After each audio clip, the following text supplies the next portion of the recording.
Hello friends, स्वागत है आपका वीएस एजुकेशन चैनल पर। तो फ्रेंड्स, आज की जो न्यूज़ है वो ये है कि आपको पता है कि कल छात्रों के द्वारा एक शांतिपूर्ण धरना प्रदर्शन किया गया था और सरकार को अपनी बात पहुंचाने का उनका एक शांतिपूर्ण तरीका था।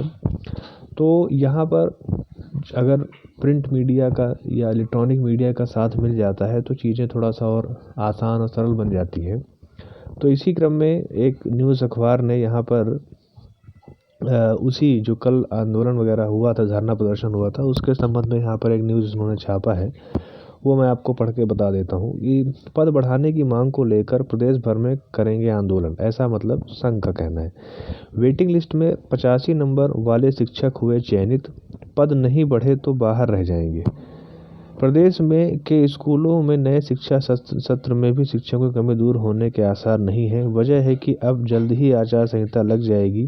इधर उच्च माध्यमिक शिक्षक भर्ती वर्ग 1 चयन परीक्षा 2023 में चयनित शिक्षकों के नए पदों में बढ़ोतरी के लिए अभियान तेज कर दिया है।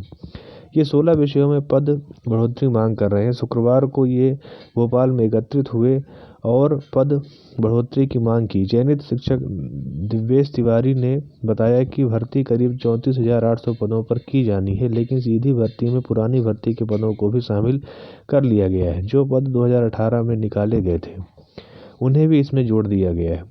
वहीं वेटिंग लिस्ट में 85 नंबर वाले भी चयनित हुए हैं। यह पद भरे ही नहीं जा रहे हैं। 15,000 वेटिंग में है। बेरोजगारी की मार। अभ्यर्थियों के मुताबिक दोनों परीक्षा क्वालिफाई करने वाले करीब 15,000 अभ्यर्थी वेटिंग में हैं। ये बेरोजगार की मार झेल रहे हैं। कई ओवरएज होने के कगार पर हैं। सांकेतिक रूप से मार्कशीट और फोटोकॉपी वगैरह उन्होंने वहाँ पे जलाया था, तो वो सब यहाँ पर उन्होंने बताया है। तो कहने का मतलब ये है कि जो अपना मीडिया है वो भी इसमें थोड़ा सा आपके लिए सहयोग कर रहा है, क्योंकि अगर हम देखें तो क्योंकि देखिए क्या है ना कि अखबार एक ऐसी चीज़ होती है जिसको बड़े बड़े अधिकारी, बड़े बड़े मंत्री, मिनिस्टर सभी लोग पढ़ते हैं। यूट्यूब हर कोई नहीं देखता है ना, या फिर आप ये समझिए कि कोई रोज नेट खोल के न्यूज़ नहीं ढूंढता है। अखबार आज भी एक सशक्त माध्यम है अपनी बात को मतलब शासन प्रशासन तक पहुंचाने का। तो अगर यहाँ पर अखबार भी हमारा सपोर्ट कर रहे हैं तो ये एक बहुत अच्छी बात है और इन सब चीज़ों का परिणाम आपको धीरे धीरे मिलेगा। क्योंकि देखिए पहले क्या था कि शुरू में तो मैंने आपको बता ही रखा है सब चीज़ें कि वर्ग 1 का अगर हम देखें, अगर हम इसकी तुलना वर्ग 2 की परीक्षा से करें और वर्ग 1 की परीक्षा से करें, तो वर्ग 1 और वर्ग 2 इन दोनों की चयन परीक्षाएं जो पात्रता परीक्षा थी जो पिछले साल हुई है शायद, वो लगभग आगे पीछे एक ही समय में 2-3 महीने के डिफरेंस में हो गई। ठीक है। फिर क्या हुआ कि वर्ग 1 की चयन परीक्षा भी हो गई। अगस्त में वर्ग 1 की चयन परीक्षा हो गई और उसका परिणाम आने में थोड़ा सा समय ज़्यादा लग गया था। लेकिन जहां वर्ग 2 की बात करते हैं तो वर्ग 2 की पात्रता होने के बाद अभी चयन परीक्षा का मात्र डेट पता चली है कि किस महीने हो सकती है, जो कि शायद अगस्त में होनी है। अभी ना तो उसका विज्ञापन आया, कितने पद हैं कुछ भी नहीं पता है। तो मेरा कहने का मतलब ये है कि वर्ग 1 के जो अभ्यर्थी हैं उनको पिछले साल मई में जब विज्ञापन आया, उनको ये चीज़ पता चली कि कितने कितने पद हैं, तो वो तभी से असंतुष्ट थे।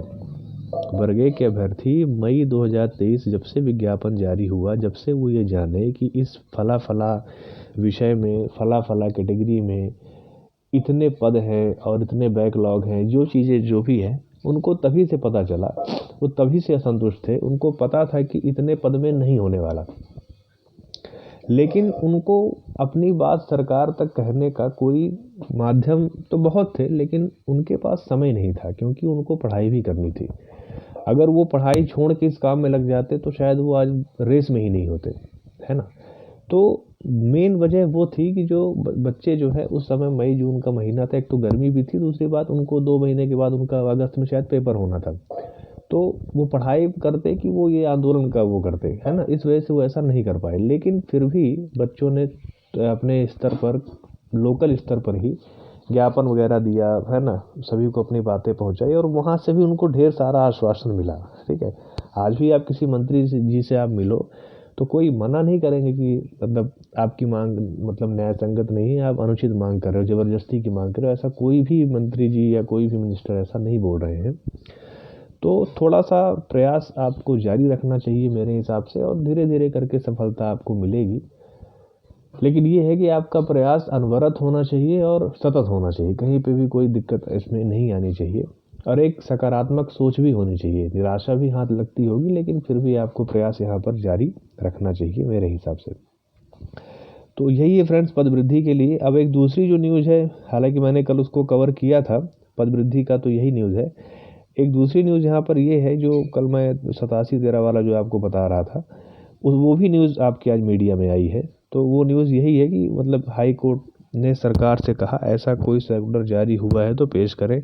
ओबीसी के चलते भर्तियों में 13% पद होल्ड करने का आदेश हमने नहीं दिया, हाई कोर्ट ने ऐसा बोला। ठीक है, ओबीसी आरक्षण के विवाद के कारण राज्य सरकार भर्तियों में लगातार 13% पदों पर नियुक्तियां होल्ड कर रही है। उसको लेकर हाई कोर्ट की जबलपुर बेंच ने महत्वपूर्ण टिप्पणी की। हाई कोर्ट ने कहा है कि उनसे भर्तियों में 13% पद होल्ड करने का कोई आदेश नहीं दिया है। हाई कोर्ट में ओबीसी के प्रकरणों की शुक्रवार को हुई सुनवाई। इस दौरान शिक्षक भर्ती और सब इंजीनियर भर्तियों में जुड़े मामले में याचिकाकर्ताओं ने कहा कि 13% पद होल्ड होने के कारण नियुक्ति नहीं हो रही है। बताया गया कि कोर्ट के अंतरिम आदेश के तहत ये पद होल्ड किए गए हैं। इस पर कोर्ट ने स्पष्ट किया कि न्यायालय ने ऐसा कोई अंतरिम आदेश नहीं दिया है। तर्क दिया कि सामान्य प्रशासन विभाग द्वारा इस संबंध में परिपत्र जारी किया गया है। इस पर कोर्ट ने परिपत्र पेश करने के आदेश दिए। कोर्ट में यह भी कहा गया कि महाधिवक्ता के सुझाव के चलते यह व्यवस्था दी गई थी। इस पर कोर्ट ने कहा कि महाधिवक्ता के सुझाव का परीक्षण नहीं किया जा सकता। यदि सरकार का कोई आदेश है तो वह प्रस्तुत किया जाए। सामान्य प्रशासन विभाग जीएडी की गाइडलाइन पर 13% पद होल्ड किए जा रहे हैं। देखिए, यहाँ पर कहने का मतलब क्या है कि संविधान में एक क्लॉज होता है। ठीक है, क्लॉज ये कहता है कि जब भी कोई सलाह दी जाती है, समझिएगा बात को, सलाह, जैसे कि आपको पता है कि जो प्रधानमंत्री जी होते हैं या फिर मुख्यमंत्री जी जो पद होता है, वो अगर प्रधानमंत्री पद है तो वो राष्ट्रपति को सलाह देगा कि फला फला व्यक्ति को कैबिनेट मिनिस्टर या जो भी मंत्रालय देना है वो बनाया जाए।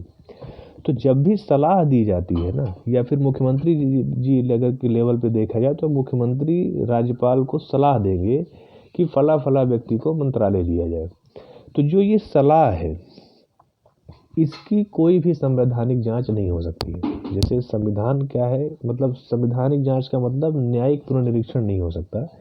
उस सलाह को कोर्ट में चैलेंज नहीं किया जाता। मैं सिंपल टर्म में बोलूँ तो, कि मुख्यमंत्री जी ने ये सलाह क्यों दे दी, इनको मंत्री क्यों बनाया जाए, इसकी सलाह उन्होंने क्यों दे दी, इस बात की जांच न्यायालय नहीं कर सकता।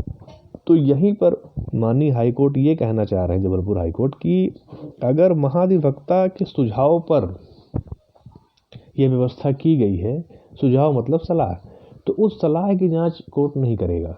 लेकिन अगर कोई सरकारी सर्कुलर निकला है, कोई सरकारी आदेश निकला है जो कि सामान्य प्रशासन विभाग के द्वारा अगर निकला है, तो उस आदेश की जांच न्यायालय कर सकता है। तो अगर देखिए, सुझाव दिए का मतलब ये नहीं कि सुझाव भर दे दिए तो हो गया। वो सुझाव देंगे, उस पर आदेश आएगा। जैसे मान लीजिए कि महाधिवक्ता जी ने सुझाव दिया कि ये चीज़ होनी चाहिए, 13% आप होल्ड कर दो, वो उन्होंने सलाह दी। अब उस सलाह पर अमल करके सरकार ने क्या किया कि एक सर्कुलर जारी कर दिया कि किसी भी आगामी भर्ती में 13% सीटों को होल्ड किया जाएगा, 87% पर नियुक्तियाँ की जाएंगी। तो वो सुझाव जो दिया महाधिवक्ता जी ने, उस पर न्यायालय कोई कार्यवाही नहीं कर सकता, उसकी न्यायिक जांच नहीं की जा सकती। लेकिन जो सर्कुलर या आदेश जारी हुआ, उसकी न्यायालय भरपूर परीक्षण कर सकती है कि वो संवैधानिक है कि नहीं है। तो यही बात यहाँ पर माननीय न्यायालय द्वारा कहा जा रहा है कि एक तो सर्कुलर को पेश किया जाए। तो मेरे हिसाब से इसमें आगे चल के ये जो होल्ड का जो प्रक्रिया है, इसको शायद हटा दिया जाएगा और बची हुई भर्तियां जो है उसको कंप्लीट किया जाएगा। तो जो भी है, जितना भी मतलब अगर परीक्षार्थियों को लाभ हो रहा है, अब ये अगर 13% हटेगा तो जाहिर सी बात है कि सभी भर्तियों पर इसका प्रभाव पड़ेगा। फिर चाहे वो पीएससी की भर्ती हो या फिर व्यापम की हो, है ना, वर्ग 1 की हो, वर्ग 3 की हो, या पीएससी की जो भर्तियाँ हैं, वो सभी जो छात्र हैं जो कि 13% में डाल दिए गए हैं, उन सभी को वहाँ पर अवसर मिलेगा कि वो नियुक्तियाँ लें, अपना रोजगार करें। तो ये चीज़ें कनेक्टेड थी, मैंने इसलिए इन दोनों को कंबाइंड आपको बता दिया एक ही वीडियो में कि अगर अभी क्या है कि अगर जो हम लोग कह रहे हैं कि भाई 5,000 पोस्ट आई है तो 4,000 ही भरी है, उसका कारण ये कि 13% को होल्ड किया गया है। तो अगर वो हट जाता है तो 13% वेटिंग और क्लियर हो जाएगी और लोग आ जाएंगे, तो पीछे वाले जो वेटिंग के बच्चे हैं जो अच्छे नंबर पाए हुए हैं उनके और चांसेस बढ़ेंगे। और पद वृद्धि की मांग तो आप लगातार कर ही रहे हैं, तो उसका भी एक पॉजिटिव इम्पैक्ट पड़ेगा। तो ये चीज़ें थी फ्रेंड्स जो सोचा कि मैं आपको एक वीडियो बना के यहाँ पर आपको बता दूँ। तो ठीक है फ्रेंड्स, अगर आपको मेरा वीडियो अच्छा लगा हो तो आप उसे लाइक कीजिए, फ्रेंड सर्कल में शेयर कीजिए, और अगर चैनल पर पहली बार आ रहे हैं तो प्लीज़ आप चैनल को सब्सक्राइब कर लीजिए। Thank you.